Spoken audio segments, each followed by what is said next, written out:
bonjour à tous, bienvenue sur Trait d'Union. Donc aujourd'hui, on se retrouve pour un nouveau podcast avec l'invité du jour, Evan. Salut, salut, salut, comment ça va? Très bien, merci. Alors là, on va faire un voyage à travers ton parcours, ton histoire, ce que tu fais.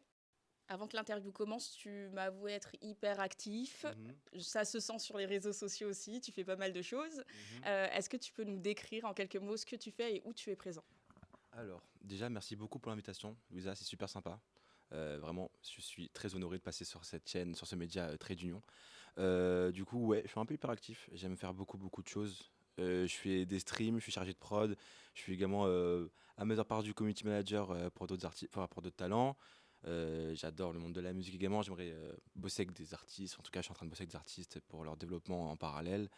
Donc j'aime vraiment tout cet univers, mais à titre personnel, le stream m'anime beaucoup et anime qui je suis et ce que je fais au quotidien, quoi. Depuis quand tu t'es lancé là-dedans? Et qu'est-ce qui t'a motivé à te lancer dans le stream? Ce qui m'a motivé, alors déjà ça fait 2 ans que je me suis vraiment mis dans le stream et après par la suite sur les réseaux sociaux, donc au bout d'un an. Ça fait littéralement depuis que j'ai 12-13 ans que je suis passionné de la vibe YouTube, que j'avais tenté de faire des vidéos quand j'étais plus jeune, donc je me suis tué au montage et tout ça. Et voilà, tout simplement, j'ai commencé à faire ça, ça s'est fait vite. Et j'ai continué ma passion de jeune en étant adulte en fait. Dans une de tes interviews que j'ai vues, en fait, tu avais dit que tu avais commencé un parcours et que tu as abrégé en fait pour te lancer là-dedans. Est-ce que tu peux m'en dire plus? J'avais dit quoi? J'avais dit avant le stream? Ouais. J'ai fait beaucoup de trucs en fait. Faut savoir que moi de base, je suis un passionné de basket. Donc j'ai tenté ma chance dans le basket. J'ai pas percé de ouf, mais j'ai eu la chance du coup d'expérimenter le semi-professionnel. Donc en National 3, c'était génial, c'était super. J'étais également coach. Et par la suite, j'ai bossé dans des restaurants japonais, j'ai vendu des produits financiers. J'ai bossé dans l'immobilier, chez Courir. Voilà, en 4 ans, changé beaucoup, beaucoup de villes et de vie. Et également, bah, je suis resté fiancé pendant 3 ans, ce qui fait que ça a beaucoup impacté ma vie aussi, sur ma prise de décision, mes choix et ce que je fais aujourd'hui aussi pour vivre mes rêves en fait. Mais voilà, il s'est passé beaucoup, beaucoup de choses avant cette vie que je mène actuellement, quoi. Quel a été le déclic pour aller vers cette vie-là? L'échec, euh, l'incertitude et me dire au bout d'un moment j'en ai marre de m'arrêter à ce que les autres peuvent penser en fait, tu vois. Le plus important c'est de savoir ce qu'on veut et en fait on sait jamais ce qu'on veut, donc autant faire, tu vois. C'est un truc que j'ai compris. On est comme des enfants, les adultes, tu vois, mais sauf que les enfants assument leurs émotions, ils assument ce qu'ils souhaitent et les adultes ils refoulent tout, donc du coup ils arrêtent de faire ce qu'ils veulent, ils se mettent dans un masque, dans une vie où ils aiment pas leur vie, tu vois. Ils font un truc pour les autres et pas pour eux-mêmes. Et c'est dur de faire ce qu'on veut. C'est dur, ça demande beaucoup d'énergie et tout. Et voilà, j'étais très très triste quand j'étais plus jeune et dans mon adolescence parce qu'on se moquait beaucoup de moi. Et aujourd'hui, je suis très heureux parce que j'ose faire ce que j'ai toujours souhaité faire et être moi-même en fait. Quand on se moquait, c'était par rapport à tes passions ou parce qu'en fait, justement, là, je fais le parallèle avec ce que je vois en fait là Ouais. depuis voilà depuis le peu de temps où on se connaît. Et tu as vraiment le don de mettre les gens à l'aise, de faire en sorte qu'ils se sentent bien. Est-ce que c'est lié? Est-ce que Je pense que c'est lié et heureusement que les humains grandissent parce qu'en fait, si tu veux, j'ai toujours essayé, enfin, depuis très jeune, j'ai toujours eu l'esprit très ouvert et très hypersensible aussi, je comprends facilement les autres. Et, et bah, tu sais, à l'école, le monde est méchant. Et ce qui fait que bah, un enfant sensible, ça passe pas dans la jungle qui est la sphère scolaire. Mais heureusement, plus tu grandis, plus les humains s'affinent. Et avec le temps, j'en veux pas aux enfants qui sont plus moqués de moi ou quoi. Parce que moi-même, je me suis moqué. Hein, ça arrive, tu vois, pour être honnête. Mais ce sont des enfants qui étaient pas bien, en fait, tu vois. Ils remettaient leur fléau sur quelqu'un d'autre. Et c'était le mec le plus sympa et qui aimait le plus les gens, tu vois. Donc bon, ça arrive et aujourd'hui, bah, je suis très heureux. Et oui, c'est vrai que bah, le retour en situation est dingue parce qu'on accepte qui je suis. Mm. alors je dirais même plus qu'on accepte, j'ai l'impression qu'on t'aime pour qui tu es, tu vois. Ouais. Et dans le monde, bah, justement, adulte, tu as dit qu'il y en a plein, en fait, qui refoulent un petit peu, qui masquent leurs émotions. Est-ce que toi, du tac au tac, quand tu vois quelqu'un, tu arrives à te dire, là, c'est quelqu'un qui se ment ou c'est quelqu'un qui fait semblant? Alors, je sais pas si j'arrive à le deviner, mais je peux te dire que je suis attiré par ce qui vibre, par les gens qui vibrent comme moi. En tout cas, c'est sûr. Euh, je pense que tout le monde inconsciemment, en vrai de vrai. Mais ouais, je suis un peu plus sensible, je pense, à des gens qui sont malheureux ou des trucs comme ça. Et inconsciemment, j'évite les gens qui sont toxiques et qui sont bons, tu vois. Et je veux juste les gens qui sont bons, en fait. Et voilà. Et parfois, il y a des gens qui sont pas forcément bien, même des amis à moi et tout. Et c'est très important. Soyez plus une épaule sur laquelle pleurer et pleurez pas avec la personne que vous aidez. Parce que sinon, vous serez pas bien après. Là, c'est très bien ce que tu dis parce que je vais rebondir sur les conseils et est-ce que il y a des gens en fait qui en regardant tes contenus, en te suivant ou même en te côtoyant, se disent bon bah là je vais changer un truc parce que Evan il véhicule une trop bonne énergie et toi de ton côté, est-ce qu'il y a des figures qui t'inspirent et qui te motivent au quotidien? Alors oui, dans les deux. J'ai été étonnamment surpris. C'était mon anniversaire il y a une semaine et demie. Et en gros, j'ai reçu beaucoup de messages de personnes qui me disent remercier, me disant mec, depuis que je te connais, j'ai envie de faire ça, j'ai envie de faire ci, ou je fais ça, ou j'ai percé grâce à tes conseils. Alors que dans ma tête, je suis personne vraiment. Genre, juste quand je crois en quelqu'un, je lui montre que je crois en lui et c'est tout, tu vois. Quand tu donnes juste des mots positifs à quelqu'un, c'est un gift de malade dans ta vie. Genre, c'est un vrai cadeau, tu vois. C'est mieux que 1 million, tu vois. Et t'as des gens, bah, heureusement, ils savent bien faire les choses. Et par rapport à moi, on m'a beaucoup aidé dans ma vie. J'ai pas vraiment eu de figure paternelle étant plus jeune. Ce qui fait que par rapport aux hommes que je rencontrais dans ma vie, donc mes entraîneurs, des gens même ici, hein, notamment Mathieu Vens, le patron de la Tour Vens, qui m'inspire énormément. Euh, mais grosso modo, oui, il y a des gens qui m'inspirent de ouf, que je ne connais et que je connais pas. Par exemple, il y a eu Kenza qui est en face, qui customise des chaussures, qui est une femme incroyable, qui a une histoire de ouf, je vais pas la raconter pour elle, mais elle vient de loin. Elle vient de loin, elle s'est battue pour faire sa passion, et ce genre de personnes qui se battent pour faire leur passion, ça m'inspire. Parce que ouais, c'est incroyable. C'est incroyable. Donc ouais, je pense, j'ai pu inspirer des gens comme d'autres m'ont inspiré et continuent de m'inspirer en ce moment. C'est beau. Et dans ton parcours, donc il y a des gens qui t'inspirent d'autres personnes. Une de plus ici, enfin voilà, Ah, merci, je tiens à c'est dire. rigolo, Lisa, merci. Non mais en vrai c'est vrai, hein, mais même dès la première fois où on a échangé et tout, j'ai ressenti que tu véhicules en fait, enfin tu véhicules pas mal d'énergie et d'énergie positive. Et je trouve aussi, bah, t'as quel âge? T'as 25 ans, Oui. tu vois? C'est un truc de ouf quand même, 25 ans d'aller, enfin voilà, de suivre le cheminement de ses passions, de se dire je vais vivre mes rêves. Moi, j'en connais, bon, j'en ai 30, des gens en fait qui ont mon âge et qui se cherchent encore, ou des gens qui ont mon âge qui savent en fait vers quelle voie ils doivent aller, mais ils ont peur en fait de Oui. se lancer. Est-ce que tu aurais un conseil à donner à ces gens-là, genre un conseil concret là maintenant tout de suite, qu'est-ce qu'ils devraient faire? Soyez sûr de réussir votre vie, peu importe dans ce que vous ferez, enfin, dans ce que vous faites. Genre, je vais recommencer. Soyez sûr de réussir votre vie, peu importe dans quoi, en fait, plutôt. Moi, je sais pas dans quoi je vais réussir, mais je sais que je me bats dans tout ce que je fais. Je suis un tryharder.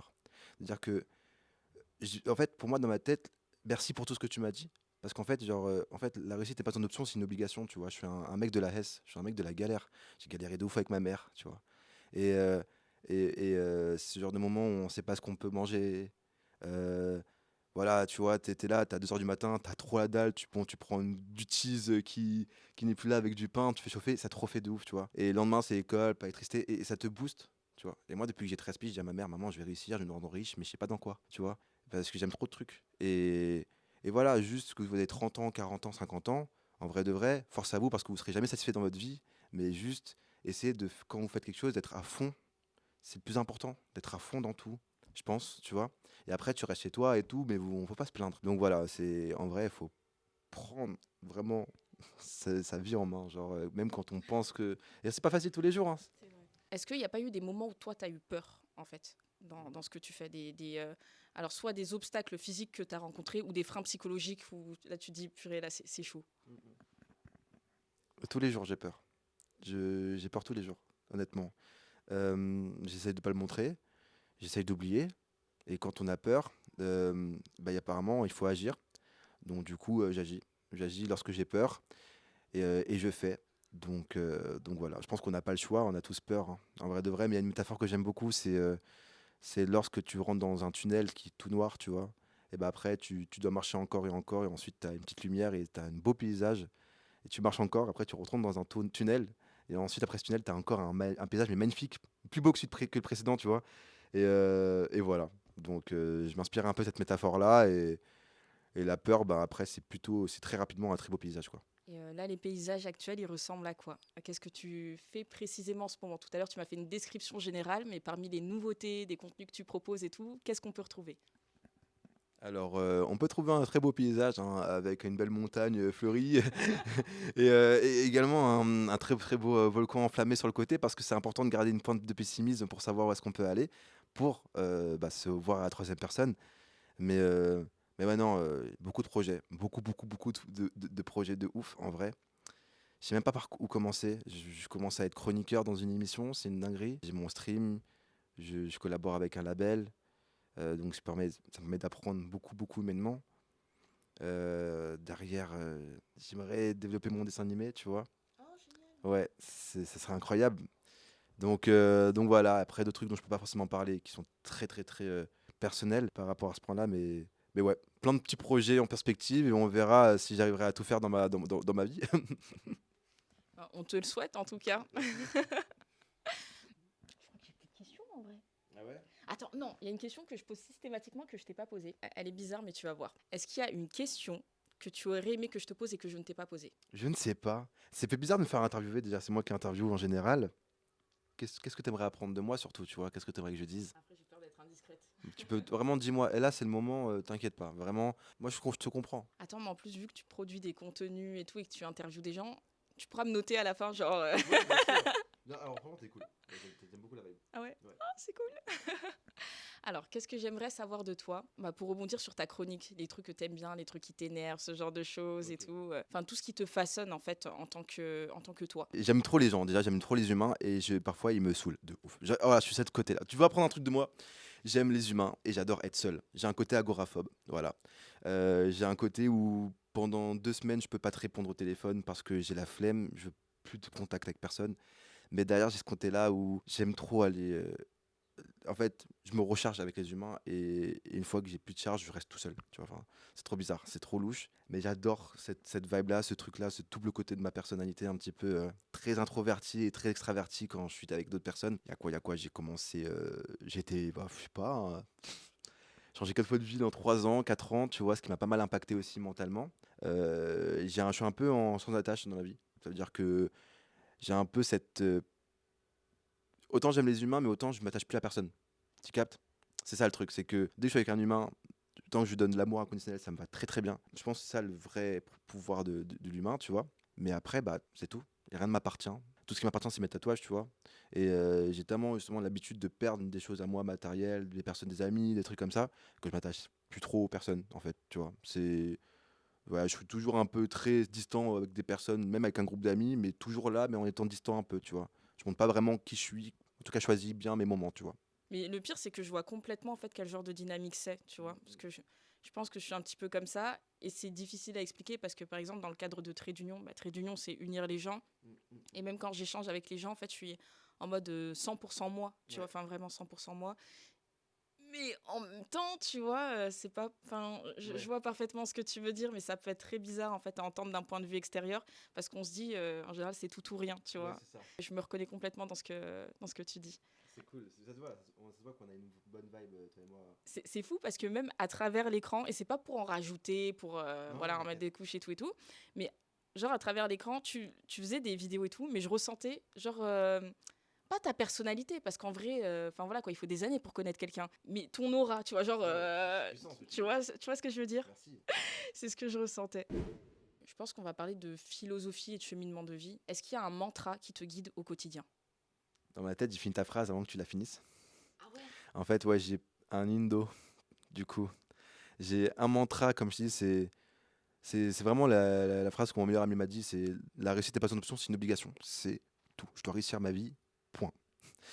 Je me sens très riche d'esprit. Genre, c'est une dinguerie. Je me sens ultra milliardaire, tu vois, d'amour, de choses que j'ai pu comprendre déjà à 25 ans, je suis très content. Et c'est incroyable. Mais sinon, ouais, mon indo à moi, c'est surtout de suivre mon cœur, tu vois, de d'avoir un jour tout ce que je souhaite, d'être riche, d'être épanoui surtout dans tous les aspects de ma vie, tu vois.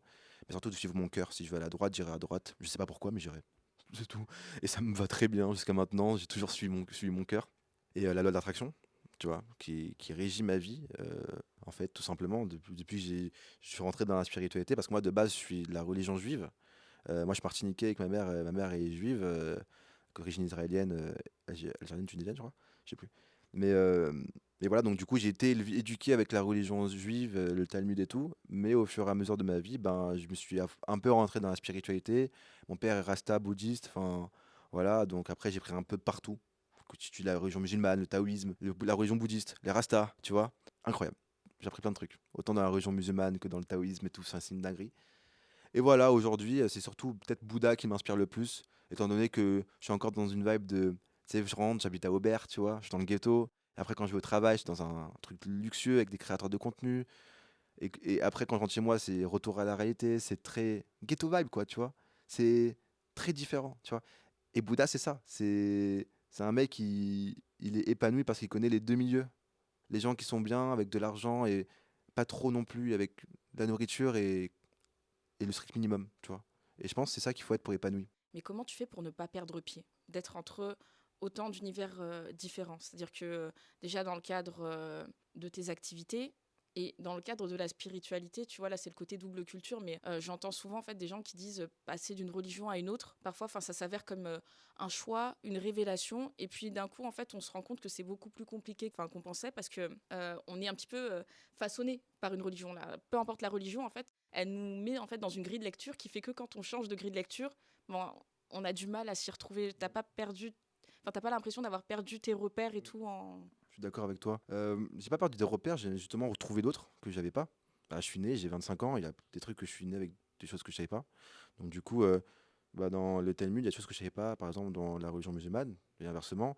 Dans le bouddhisme, il y a des choses que je pratiquais pas par rapport à la religion juive ou musulmane. Enfin, et surtout que je suis pas musulman, mais tu vois, par exemple, l'artiste m'a parlé de la religion musulmane, c'était incroyable. Enfin, il m'a appris des choses sur la religion musulmane qui étaient magnifiques et que je ne savais pas. Et franchement, genre, je vais pas me convertir ou quoi. Mais il m'a juste parlé, on a parlé pendant des heures de spiritualité, de religion, et c'était une conversation très enrichissante avec l'artiste. Donc, génial, l'artiste et son équipe. Et ça, par exemple, bah, tu ressors de ça moins con, tu sais plus de choses, tu vois. J'ai pas perdu mes repères, je me suis plus trouvé, je cherche encore. Tous les soirs, j'essaie de me coucher avec un livre audio parce que je réfléchis énormément, déjà. En plus, je suis HPI, tu vois, donc à ce truc où diagnostiquer, dit, montrer, enfin, c'est une dinguerie. Mais je peux plus. Genre, ma tête, parfois j'explose. Hein. Mais donc, du coup, un livre audio me calme parce que ça met des réponses au moment où je m'y attends pas. Et aussi, comme j'ai pas ma famille vraiment avec moi par moment, et bah, c'est pas facile. Voilà. Donc, c'est mes potes, c'est ma famille et c'est eux ma stabilité. Voilà, mon meilleur ami Tumby qui est là et qui est là, mes bons amis Melvin et tout, dans le sud et tout. On s'appelle parfois et tout. Et c'est vraiment mes sources, tu vois. Parce qu'en fait, ici à Paris, c'est cool, mais enfin, j'ai pas confiance vraiment en tout le monde, tu vois, en vrai de vrai. Et là, je te parle concrètement. Hein. Genre, les gens, ils peuvent tous te baiser quand ils veulent te baiser. Et peu importe qui t'es, ils peuvent te baiser, ils te baisent. Et dans ce business, c'est tout le monde peut être pote avec tout le monde, mais le mieux c'est d'avoir un intérêt avec quelqu'un, tu vois. Mais que l'intérêt soit aussi tout ça sain, tu vois. Il m'en fout que tu aies un intérêt et que j'ai un intérêt à aller voir quelqu'un, mais sois sain, tu vois. Viens pas me baiser ou je te baisse pas après. Et c'est juste ça. Mais oui, il y en a qui sont comme ça et j'ai pas envie de changer pour eux, tout simplement. Donc la spiritualité, merci. Gros big up aux énergies. Parce que j'ai l'impression que c'est un game de fou, hein, la création de contenu, les réseaux sociaux et tout. Et là, j'en appelle à toutes les vidéos que je vois de personnes qui racontent je lui faisais confiance, etc. Et voilà ce qui s'est passé. Où allaient-je en venir? Enfin, je vois parfaitement ce que tu racontes, mais moi, je commence à le réaliser seulement, tu vois. Donc, c'est Ouais. dans un autre délire. Ouais. Mais ne change pas. Mais c'est difficile. Mais justement, c'est difficile. Donc toi, est-ce que c'est que la spiritualité en fait qui t'aide à garder tes repères ou même dans ton environnement professionnel parce que là tu as parlé d'amis en fait qui ne sont pas dans la région parisienne, mais est-ce que dans ton environnement professionnel tu as des personnes en fait fiables quoi. Oui. Tu dis ouais. Oui, de ouf. Et je peux citer Rayton. Rayton, qui est un youtubeur, un homme incroyable. Franchement, ce mec, c'est un fun fact, c'est un mec que je regardais avant, sur YouTube, avant de le connaître. On est resté potes. Je crois que c'est un de mes meilleurs potes aujourd'hui. Et il peut dire pareil en vrai, de vrai. Et bah, je pense qu'en vrai, il me l'a déjà dit. Mais trop cool, Rayton. Tu vois, j'ai pu parler, enfin, j'ai pu collaborer et je suis pote avec Noah Dorian, un youtubeur aussi, un petit Suisse très sympathique. Très dans son monde, dans son univers et très inspirant dans son travail. Voilà, le mec, il vient, il charbonne, il fait ses vidéos, il programme, il a 3 mois déjà en avance. Enfin, c'est une dinguerie ce mec pour le coup, tu vois. Et c'est cool. J'ai pu avoir des bons conseils de Mehdi Florian également, tu vois, qui m'a beaucoup appris dans ce milieu et qui m'a appris, je sais ce qu'il faut faire et ce qu'il faut pas faire. En tout cas, maintenant, grâce à lui, et gros big up aussi à Mehdi Florian et bien sûr la king la queen pour moi de ce game, qui est une amie, c'est Epsilon Tattoo. Je sais pas si tu vois c'est qui. C'est une TikTokeuse adorable qui fait des tatouages sur TikTok avec sa fille Lily qu'il a. Et tout. Enfin, elle est adorable. Franchement, Nora, elle est géniale. Et après, voilà, j'ai plein d'autres potes, Enzo, enfin, Kenza qui est en face, c'est la sista de fou. Ouais, j'ai fait des bons potes qui sont là et on se sait, quand on se voit, on sait qu'on se kiffe de ouf, on vibre pareil. Et d'autres gens, bien sûr, qu'avec qui je peux me méfier encore, mais en vrai, j'évite de leur parler si je me méfie d'eux. Enfin, ça sert à rien. Petite question de curiosité, le livre dont tu parlais, ton livre audio, c'est quoi le titre du livre? Celui qui m'a le plus inspiré, je pense, c'est Réfléchissez et devenez riche. Incroyable, c'est l'un des premiers livres que j'ai lu pour comprendre un petit peu ce game, d'où tu veux aller, de comment comprendre le game. Enfin, même si les gens qui ont été inspirants dans ce livre, ce sont quand même des Morgan, c'est la famille un peu, des gens très capitalistes américaines, mais en tout cas, leur parcours est quand même incroyable. Même si ça reste des petits bâtards dans le fond, désolé. Mais en tout cas, ils sont très forts. Désolé de mon expression, mais je suis sérieux. Ils sont très très chauds. Après quoi, les 4 accords Toltec. Je l'entends tout le temps, ce livre, on m'en parle, et je crois qu'il va falloir que je finisse par le lire. Ce que j'aime bien avec ce livre, c'est, imagine, je viens comme ça, quelqu'un vient te voir et te dit, t'es éclaté au sol, t'es trop moche, tu pues la merde. Ça fait mal quand même, en vrai de vrai. Eh ben, c'est pas ce que t'es. Là, je viens de te lancer un sortilège que tu dois pas accepter. Tu vois, pourquoi tu prendrais ce sortilège-là de je suis moche, je suis éclaté, alors que non, tu sais ce que tu vaux. Toi, t'es belle, t'es incroyable, tu vas réussir. T'as pas besoin de autorisation pour se sentir belle et pour aimer ce que tu fais, ou autorisation de un tel ou tes parents ou inversement. Et même si je te dis, t'es incroyable, t'es magnifique, tu rayonnes dans ce que tu fais, prends-le ou le prends pas. Tu sais ce que tu vaux. C'est les mots qu'on te donne, les gens, c'est des sortilèges en fait. Et ça reste, ça te mûrit, je suis moche, je suis éclaté. J'ai beaucoup dit ça, je suis pas beau. C'est ce que les 4 accords Toltec m'ont appris, c'est ne plus écouter, même quand on me dit oh, t'es beau gosse, oh, t'es stylé, t'es sympa. Merci, mais c'est bon, tu vois. C'est trop sympa, de ouf, merci infiniment, mais j'ai pas besoin de ton approbation. Et il y en a qui te donnent leur approbation même. Allez vous faire foutre, ceux qui te donnent des informations, approbation, alors que ils sont en mode, ils se sentent supérieurs, tu vois. Aussi, il y a ce genre de truc là, tu vois. Et ben ça, non, je veux pas. Je sais ce que je vaux, je sais dans quel rythme je veux faire les choses. Et dans la création de contenu, en plus, tu peux très vite te remettre en question parce que c'est une course au créateur, c'est une course aux vidéos. Mais t'es en course surtout avec toi-même, en fait, tu vois. Ton propre frein, c'est toi-même et les autres peuvent te freiner de ouf sur un truc, une critique, un concept que tu vois quelqu'un d'autre l'a fait ou on te dit, ah, t'as pas posté cette semaine, t'es au ramasse, à la ramasse. Ça peut te faire mal aussi, tu vois. Tu peux vite sombrer un peu. Donc, ouais, n'écoute rien. Enfin, écoute que les trucs constructifs et ceux qui t'insultent, bah les prends pas. Et ça invite dans la vie de tous les jours. Hein.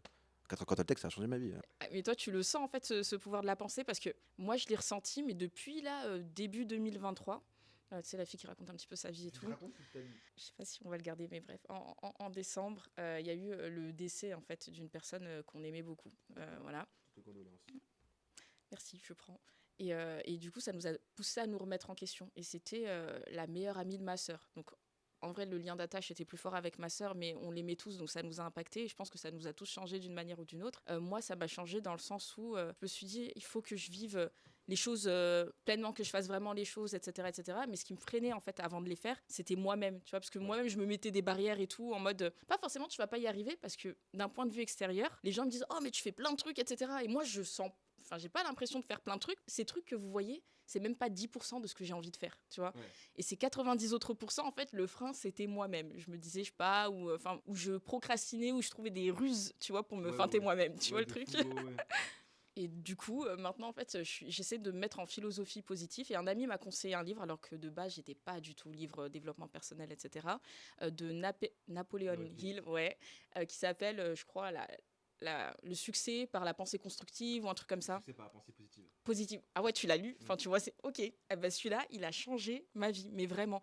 Et quand je m'y suis mise, il y a des trucs, en fait, c'est hyper simple. C'est, tu veux faire un truc, fais-le. Il y a un truc qui te bloque, en fait, te pose pas 10 000 questions, en fait. Comment on surmonte l'obstacle. Et c'est ça. Et maintenant, j'avance, comment dire, step by step. Chaque fois que je vois un obstacle, en fait, je le surmonte. Ouais. C'est la seule question que je me pose. Je suis plus dans le monde des solutions, alors qu'avant, en fait, j'étais un petit peu dans le monde des problèmes. Ouais. Genre, et tu t'en rends même pas compte des fois quand tu rumines ou que... Parce qu'en fait, la Terre entière fonctionne comme ça, donc tu dis que c'est normal, en fait, tu vois, de se replier sur soi et tout. En fait, non, il y a un autre monde, celui des possibilités. Et je trouve ça génial, en fait. J'aime beaucoup. Il y a un autre monde, celui des possibilités. J'aime beaucoup ce que tu dis. Ouais, c'est réel, c'est réel. Mais en tout cas, ton pote t'a donné une vraie idée. Lis ce livre. Il est incroyable et très très cool. En vrai, j'avoue que c'est un peu surfait.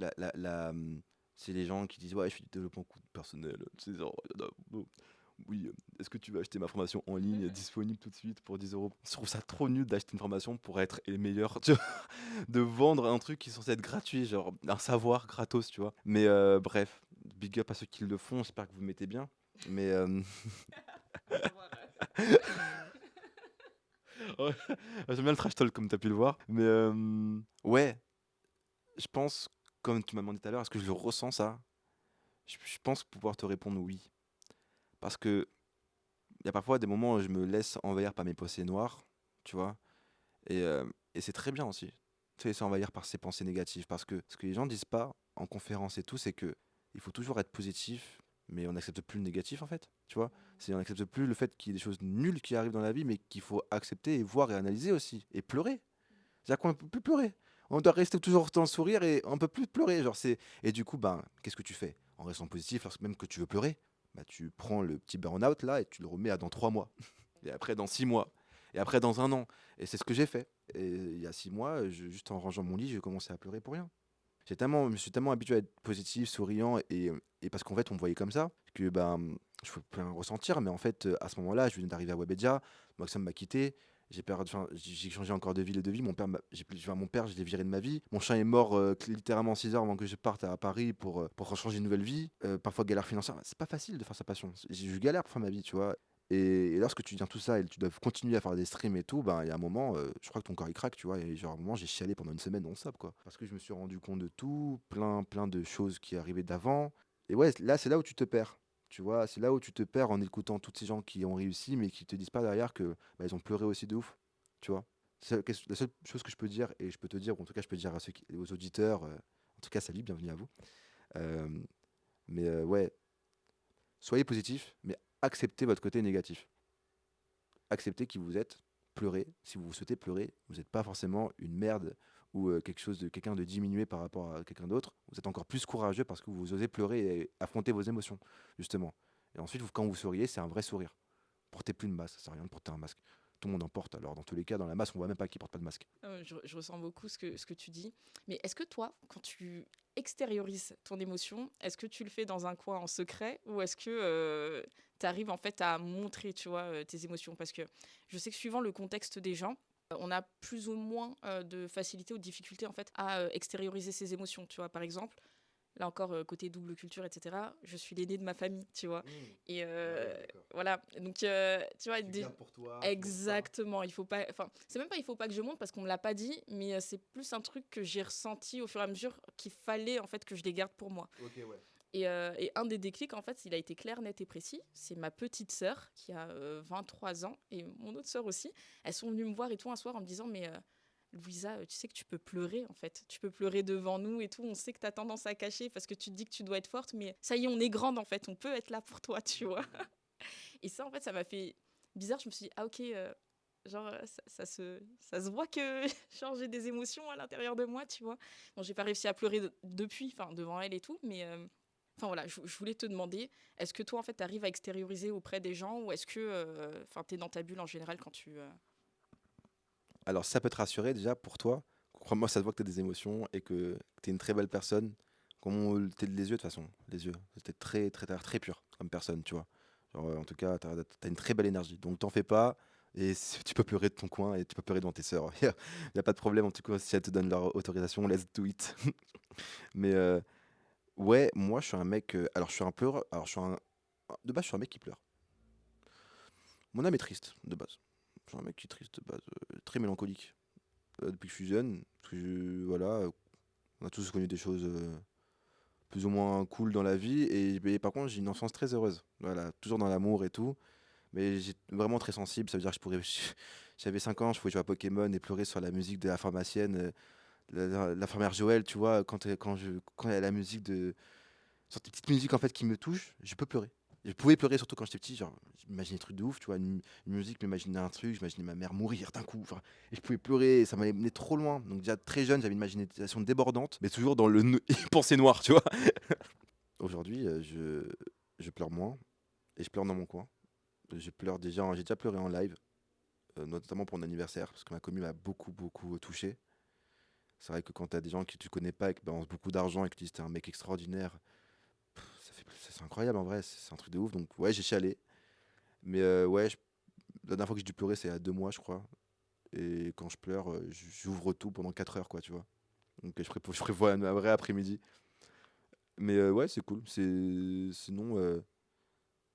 Sinon, j'arrive à extérioriser mes émotions en écrivant des textes. J'adore la musique, j'aime beaucoup le rap. J'aime bien rapper de mon côté. Voilà, quand je stream aussi, ça me permet d'évacuer mes émotions. Comme tu as pu voir, je suis hyper actif. Donc, le sport, je peux te faire du sport à 3 heures du matin, sans pompe d'un coup, si je me booste. Alors qu'il n'y a aucune raison, j'allais dormir dès 2 minutes. Enfin bref, voilà. Donc, c'est un peu tout ça. Voilà. Allez, je vais faire comme si c'était moi qui avais eu l'idée de la question. Tu réfléchis plus avec ton cœur ou avec ton cerveau? Et toi? Elle était pas facile cette question, purée. Je fonctionne au cœur, c'est-à-dire avec les gens et tout. Je les sens ou je les sens pas tout de suite. Et ça peut sembler être comme un don là, parce que les gens aiment trop présenter ça comme un don, mais c'est un vrai problème dans la réalité. Ça veut dire que, par exemple, quand j'étais petite, mais vraiment petite, je voyais des amis de ma mère, en fait, filles ou garçons qui venaient à la maison et tout. Dès qu'ils franchissaient la porte, je savais que ça allait être des problèmes, tu vois. Ok. Pourtant, j'étais gamine et j'étais pas forcément en âge d'avoir des réflexions sur. Enfin voilà, mais juste, en fait, je les sentais pas. Et du coup, j'allais être soit hyper en retrait, ou soit j'allais clairement dire, en fait, je ne sens pas telle personne. Et après, on va me faire toute une discussion, en fait, comme si. Enfin, pas comme si j'étais folle, enfin, ma famille est sympa, quoi. Mais en mode, mais t'as pas de raison, en fait. Comme si j'exagérais le truc. Et après, parfois, il faut attendre des mois, voire des années, en fait, pour ce que j'avais vu, en fait, dès Ouais. la première seconde, en fait, se produise, tu vois. Et je me suis jamais trompée. Là, Ok. jusqu'à aujourd'hui, jamais, jamais, jamais sur quelqu'un. Ah ouais, ratio 100%. Ouais, ratio 100%. Après, on sait pas, peut-être que, voilà, on n'est pas à l'abri, en fait, d'une erreur, et voilà, c'est parfaitement humain. Bien sûr. Mais du coup, les gens, je les sens avec le cœur. Par contre, les situations, j'ai tendance à trop réfléchir. J'ai tendance à trop réfléchir. Et même quand mon cœur me dit A, tu vois, mon cerveau il dit B, je vais écouter mon cerveau. Mm. Et ça, c'est un truc que j'essaye de corriger. Pour te donner l'exemple le plus flagrant, c'était après mon diplôme, il y avait une offre de job magnifique. D'accord. Magnifique, un contrat. Voilà quoi, même mon banquier en fait il en a pleuré, c'était très beau, tu vois. Et en fait je voulais pas y aller. Il y avait un truc en moi, c'était sur Poitiers, je voulais pas y aller et tout. Et mes amis, ma famille, enfin tout le monde me dit mais peut-être que t'as peur parce que c'est un changement. Avant t'étais étudiante, maintenant tu vas travailler, blablabla. Ah oui. Bla, bla, bla. Et je me suis, tu vois, à force de réfléchir et tout, alors que mon cœur me dit non. Je me suis dit, Lisa, peut-être que t'as peur, peut-être que c'est ça la peur, tu vois. On dirait la fille, elle a Ah jamais eu ouais. peur, tu vois. Peut-être que c'est ça la peur. Donc surmonte ta peur et vas-y. Ça a été une catastrophe. Mais quand je te dis une catastrophe, je crois que c'est une des pires expériences de ma vie. Mais je l'ai senti. Mais voilà, dans les situations, en fait, j'ai tendance à surintellectualiser, à tout analyser, à ne pas écouter mon cœur, en fait, en me disant peut-être que mon cœur, il dit voilà quoi, qu'il dit n'importe quoi et tout. Alors que non, en fait, quand les choses, tu les sens, bah, tu les sens. Et Ouais. là, plus le temps passe, plus j'essaie d'écouter mon instinct. Donc avec les gens, ça a toujours été le cas, mais dans les situations et tout, Ouais, je te comprends. Par exemple, quand j'étais fiancé, tu vois. Ah, parfois, elle me saoulait de ouf. Genre, tu vois. Mais, euh, mais quand tu mets une émotion, que tu mets de l'amour dans ta prise de décision, par rapport à l'intellect, tu auras toujours une décision différente, tu vois, avec les émotions, l'intellect. Donc ça, c'est un truc intéressant, parce que j'ai beaucoup appris en couple, tu vois.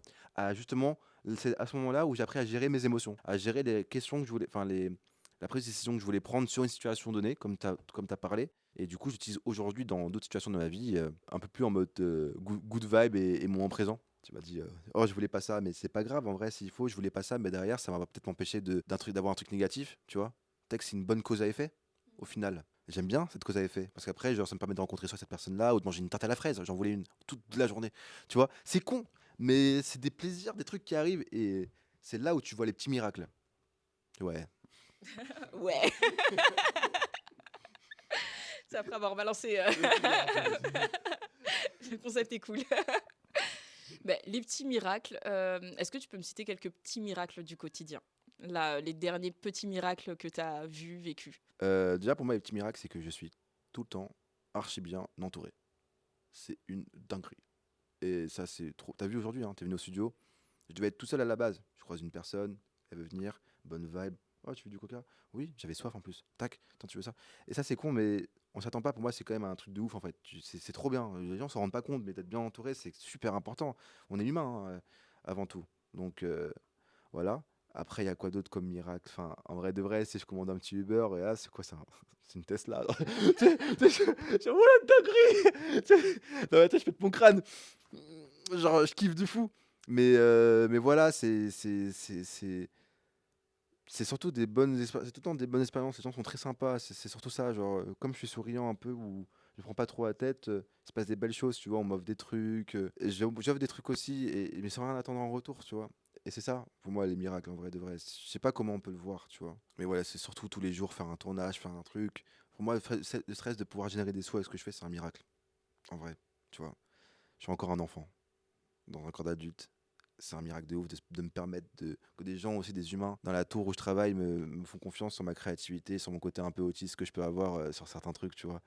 Et ça, c'est bien.